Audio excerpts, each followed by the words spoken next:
Hi, I'd also like to discuss another one of these books that I have read cover to cover. It's a very easy read, but very well written. I remember this young woman's father. They are of Polish extraction. Her father, Zygmunt Brzezinski, was Secretary of State in the Jimmy Carter administration in the early 1970s. And as with many Polish names, I'm not the best at Polish, but Brzezinski has always struck me as being kind of a funny, odd name. This young woman is a daughter named Mika Brzezinski, and has written a book, I think, from a layperson's standpoint called Obsessed. And it's the first time I'd seen in print the concept of, as she uses it, America's food addiction and my own. And she goes on to talk about her compulsive overeating of foods when she knew they were not in her best health interest.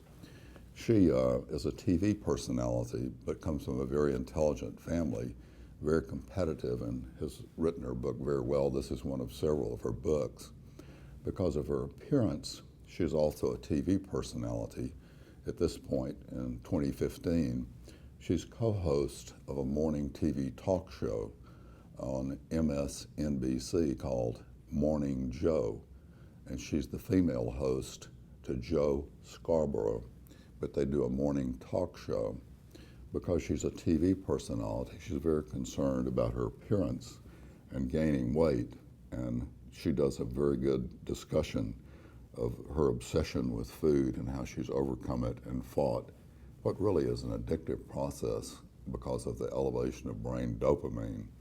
But I recommend her book, and I thought it was very interesting to see it the first time I'd ever seen the term in print, food addiction, which I think is the explanation for why we have such an obesity epidemic in this country and why it's been so difficult without the use of medication to overcome this overweight addiction process, or once people lose their healthy weight, to maintain their healthy weight without medication.